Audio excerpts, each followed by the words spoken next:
Começar aqui de novo.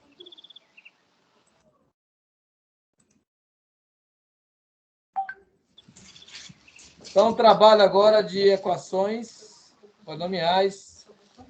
Ricardo, Leandro. Boa tarde, pessoal. Boa tarde, pessoal. Estão me ouvindo bem? A gente vai falar sobre equações polinomiais, né? O teorema da decomposição de polinômios. Eu, Ricardo e Leandro Nascimento aí. E aí a gente traz uma frasezinha para a gente pensar aí no nosso futuro, né? Educai as crianças para que não sejam necessário punir os adultos. Assim disse Pitágoras. Então vamos lá.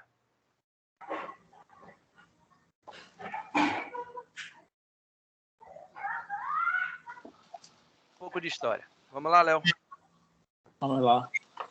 Bom, pessoal, boa tarde. Os primeiros registros encontrados sobre a resolução de algumas equações de segundo grau são de aproximadamente 1700 a.C. e pertence às civilizações antigas dos sumérios, egípcios e babilônios. Os gregos aperfeiçoaram a técnica de resolução de equações de segundo grau utilizando a geometria. A obra Al-Jabr, do matemático e astrônomo Al-Khwarizmi, datada do século VIII, inclui resoluções completas de equações do primeiro e também do segundo grau. A palavra álgebra surgiu a partir daí, né? A partir dessas implicações desse matemático. No século XVI, com o Renascimento italiano, houve um progresso na álgebra, a resolução de equações de terceiro e quarto graus. A história da resolução dessas equações envolve segredos, desafios e traições, culminando em 1545 com a publicação de Ars Magna de Girolamo Cardano, contendo o processo de resolução e a devida demonstração da fórmula de resolução de uma equação de terceiro grau, além de explicar como se resolver uma equação do quarto grau. Então, a gente observa que durante a história teve esse lapso aí, né, essa demora para se chegar a essas conclusões relacionadas a equações de terceiro e quarto grau. Durante 2 séculos e meio, tentou-se encontrar uma fórmula para a resolução de equações de quinto, mas somente em 1924, o matemático norueguês Niels Abel, que viveu de 1902 a 1929, provou consistentemente a impossibilidade de resolução dessas equações por meio das 4 operações básicas aritméticas e das radiciações. Logo depois, Évariste Galois, de 1811 a 1832, generalizou as condições de resolubilidade de uma equação algébrica qualquer, dando origem à álgebra moderna. Então, a gente tem essa questão, né, da generalização das resoluções das questões que veio já a partir de Évariste. Pode passar. O teorema fundamental da álgebra. O TFA, ou Teorema Fundamental da Álgebra, nos garante que todo polinômio px igual a zero de grau n, com n maior ou igual a 1, admite pelo menos uma raiz complexa, que pode ser real ou não.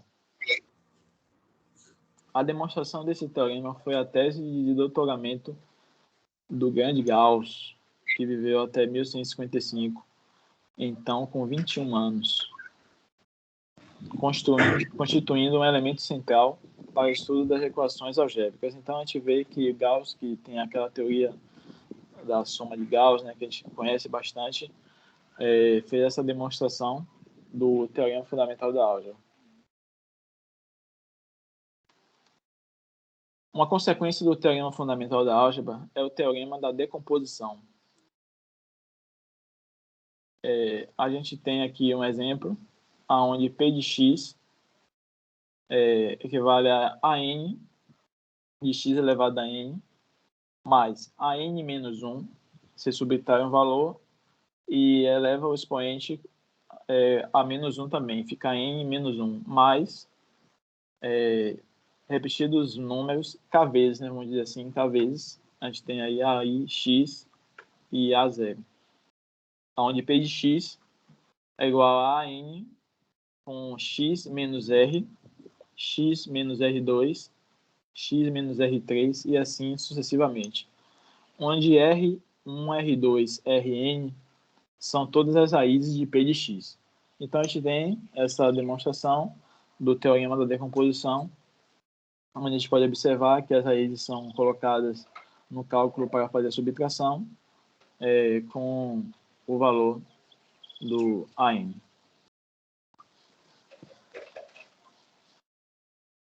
Todo polinômio P de x de grau n maior ou igual a 1,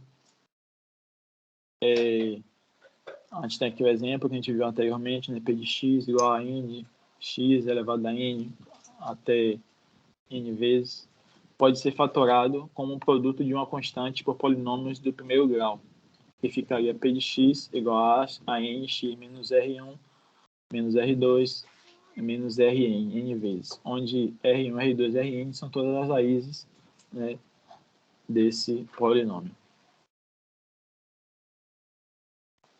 Bom, aí continuando a nossa demonstração, né? Seja P de x um polinômio de grau n maior ou igual a 1, então P de x tem essa equivalência aí, lá de 3, né? A n de x elevado a n, né? Onde n é um índice e o n de A é um índice e o n de x é um expoente. Então, se a gente tiver sempre x elevado a n menos 1, a gente tem o seu sucessor e assim, consequentemente, até a gente chegar no A0. Pelo teorema fundamental da álgebra, ela admite uma raiz complexa R1, né? E logo a gente pode escrever como? Se admite uma raiz complexa, porque a gente está no grau n maior ou igual a 1, né? Então, o P de x ficaria equivalente a x menos R1 vezes o Q1x. Isso em 4, onde Q1x ele tem o grau n menos 1. Está lá em cima, lá, x n menos 1.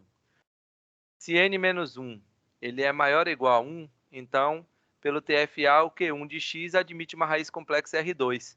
E a gente pode escrever, né, substituindo lá, Q1 de x equivalente a x menos R2 vezes Q de 2. Esse é o 5. Então, a gente substituindo 5 em 4, o que é que a gente tem? A gente tem ali uma sequência, né? Uma série. P de x equivalente a x menos R1, x menos R2, vezes Q de 2x. E aí a gente vai repetir o mesmo processo. Até Q de n, né? Até que ele seja constante lá, a gente vai obter esse mesmo processo aí. Então, a gente faz P de x equivalente a x menos R1, R2, R3, até Rn, até a gente encontrar uma constante, né, no Q de x. Por definição de identidade de polinômios, aí a gente tem que o coeficiente A de n de P de x ele deve ser igual a Q de x. Então, logo, a gente teria que P de x é equivalente a de n vezes x menos R1, x menos R2, vezes x menos R3, até x menos Rn. E aí agora a gente tem dois exemplos, né, para poder a gente explicar aqui, né, para poder demonstrar, na verdade, a evolução dessa demonstração aí. O primeiro é fatorar o polinômio P de x, equivalente a 2x ao quadrado menos 7x mais 3, como o produto de uma constante por polinômios de primeiro grau.